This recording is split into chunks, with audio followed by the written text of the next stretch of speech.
আসসালামু আলাইকুম। আপনাদের সবাইকে স্বাগত জানাচ্ছি। আমি কৌশিক। জাতীয় পরিচয়পত্র হলো একজন নাগরিকের মেইন আইডেন্টিটি। একজন নাগরিকের সকল ধরনের রাষ্ট্রীয় সুযোগ সুবিধা নিতে জাতীয় পরিচয়পত্র প্রয়োজন। যাদের ইতিমধ্যেই জাতীয় পরিচয়পত্র আছে তাদের অনেকেরই নিজের নাম বা বাবা মায়ের নাম বা স্বামী স্ত্রীর নামে ভুল থাকে, সেজন্য এটি সংশোধনের প্রয়োজন হয়।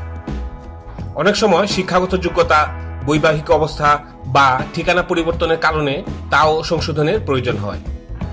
আবার অনেক সময় বিবাহের কারণে স্বামী বা স্ত্রীর নাম, পাসপোর্ট নম্বর, ড্রাইভিং লাইসেন্স নম্বর বা ৩ নম্বর নতুন করার কারণে তা সংযোজন করতে হয়।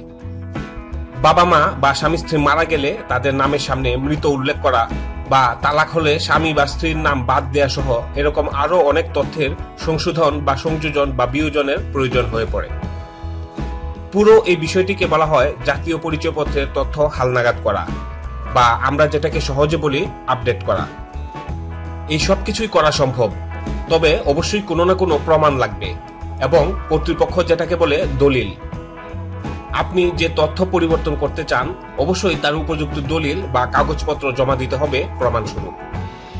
আজকে আমি বলে দিব জাতীয় পরিচয়পত্রের কোন কোন তথ্য পরিবর্তনের জন্য কি কি দলিল বা কাগজের প্রয়োজন হয়। তার আগে বলে নি ভিউয়ার্স, আপনি যদি আমার চ্যানেলে নতুন হয়ে থাকেন তাহলে প্লিজ আমার এই চ্যানেলটি এখনই সাবস্ক্রাইব করে ফেলুন, তাহলে আমার আপলোড করা এরকম আরো প্রয়োজনীয় ভিডিও আপনার আর মিস হবে না। আর যদি ইতিমধ্যেই সাবস্ক্রাইব করে থাকেন তাহলে অসংখ্য ধন্যবাদ। তো চলুন শুরু করা যাক। আসলে এই কাজটি সম্পাদন করা খুবই সিম্পল ও অল্প সময়ের ব্যাপার, কিন্তু যেহেতু আপনাদের সুবিধার্থে একটি টিউটোরিয়াল ভিডিও তৈরি করছি, তাই এর সাথে আনুষঙ্গিক ও প্রাসঙ্গিক অনেক কথা বলতে ও অনেক অপশন দেখাতে হয় বিধায় ভিডিওটি একটু বড় হতে পারে। তাই ভালোভাবে বোঝার জন্য ভিডিওটি না টেনে ধৈর্য ধরে শেষ পর্যন্ত দেখতে থাকুন। জাতীয় পরিচয়পত্রের সবচেয়ে গুরুত্বপূর্ণ তথ্য হচ্ছে নাম ও জন্ম তারিখ। তাই এগুলো পরিবর্তন করা খুবই কঠিন, তবে উপযুক্ত দলিল সাপেক্ষে করা সম্ভব।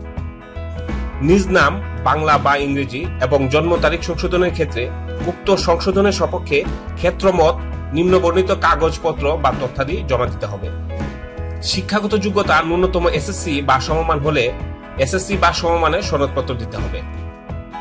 শিক্ষাগত যোগ্যতা যদি এসএসসি বা সমমান না হয় এবং তিনি সরকারি, স্বায়ত্তশাসিত, আধা স্বায়ত্তশাসিত কিংবা সংবিধিবদ্ধ কোনো সংস্থায় চাকুরিরত হন, তাহলে সেই চাকুরির বই বা মান্থলি পেমেন্ট অর্ডার জমা দিতে হবে।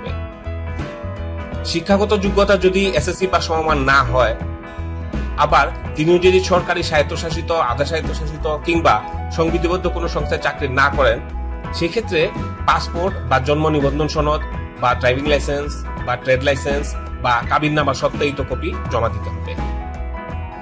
নামের পরিবর্তন আসলে দুই ধরনের হয়ে থাকে। এক হচ্ছে কোনো কোনো ক্ষেত্রে দেখা যায় যে নামের সামনে মোহাম্মদ দিতে হয়, অথবা মোহাম্মদ কেটে দিতে হয়, অথবা কোনো নামের বানান ভুল থাকে। সেই ক্ষেত্রে আমি এখন যা বললাম সেভাবে প্রযোজ্য হবে তা পরিবর্তন করার। কিন্তু নামের আমূল পরিবর্তনের ক্ষেত্রে, যেমন আপনার নাম হচ্ছে মোহাম্মদ করিম, এখন যদি সেটিকে মোহাম্মদ রহিম করতে চান, সেক্ষেত্রে আমি আগে যেসব দলিলের কথা বলেছি, যেমন এসএসসি সনদ অথবা পাসপোর্ট বা চাকরি বই বা মান্থলি পেমেন্ট অর্ডার অথবা ড্রাইভিং লাইসেন্স, যার ক্ষেত্রে যেটি প্রযোজ্য সেগুলো তো জমা দিতে হবেই। এছাড়াও ম্যাজিস্ট্রেট আদালতে সম্পাদিত হলফনামা ও জাতীয় দৈনিক পত্রিকায় প্রকাশিত বিজ্ঞপ্তির কপিও জমা দিতে হবে। ধর্ম পরিবর্তনের কারণে নাম পরিবর্তনের ক্ষেত্রে ম্যাজিস্ট্রেট আদালতে সম্পাদিত হলফনামা ও জাতীয় দৈনিক পত্রিকায় প্রকাশিত বিজ্ঞপ্তির কপি এবং আবেদনের যথার্থতা সম্পর্কে গ্রহণযোগ্য দলিলাদি, যেমন শিক্ষাগত যোগ্যতা সনদপত্র বা পাসপোর্ট বা ড্রাইভিং লাইসেন্স বা জন্ম নিবন্ধন সনদ ইত্যাদি, যার ক্ষেত্রে যেটি প্রযোজ্য হয় সেটি জমা দিতে হবে। বিবাহ বা বিবাহ বিচ্ছেদ বা অন্য কোনো কারণে কোনো মহিলা তার নামের সাথে স্বামীর নামের অংশ বা টাইটেল সংযোজন বা বিয়োজন বা সংশোধন করতে চাইলে তাকে কাবিননামা বা তালাকনামা বা মৃত্যু সনদ বা ম্যাজিস্ট্রেট আদালতে সম্পাদিত হলফনামা বা বিবাহ বিচ্ছেদ ডিক্রির সত্যায়িত অনুলিপি জমা দিতে হবে। এক্ষেত্রে দায়িত্বপ্রাপ্ত কর্মকর্তা প্রয়োজনে সরেজমিনে তদন্ত করতে পারবে। পিতা বা মাতার নামের সংশোধনের ক্ষেত্রে জাতীয় পরিচয়পত্রধারীর এসএসসি, এইচএসসি বা সমমান সনদপত্র যদি তাতে পিতা বা মাতার নাম উল্লেখ থাকে এবং জাতীয় পরিচয়পত্রধারীর পিতা, মাতা, ভাই ও বোনের জাতীয় পরিচয়পত্রের সত্যায়িত অনুলিপি জমা দিতে হবে।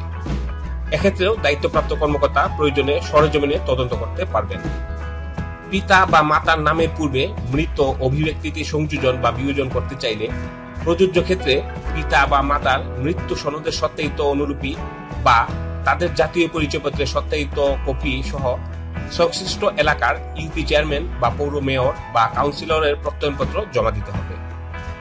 ঠিকানা যেমন বাসা বা হোল্ডিং নাম্বার, গ্রাম, রাস্তা, ডাকঘর ইত্যাদি সংশোধনের ক্ষেত্রে সঠিক ঠিকানার সপক্ষে বাড়ির দলিল, টেলিফোন, গ্যাস বা পানির বিল বা বাড়ি ভাড়ার চুক্তিপত্র বা বাড়ি ভাড়ার রসিদের সত্যায়িত অনুলিপি জমা দিতে হবে।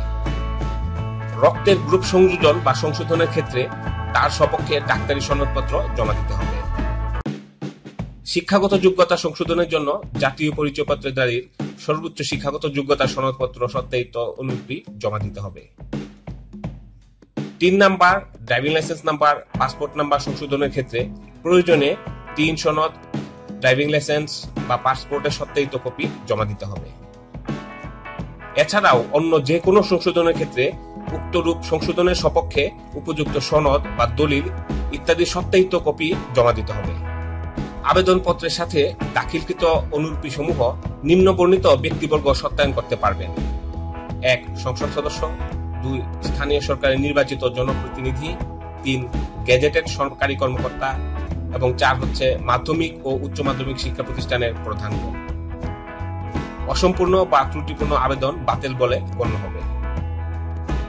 আপনার জন্য প্রযোজ্য দলিল ফটোকপি করে নির্দিষ্ট ব্যক্তির মাধ্যমে সত্যায়িত করে উপজেলা নির্বাচন অফিসে নির্দিষ্ট ফর্ম পূরণ করে জমা দিবেন।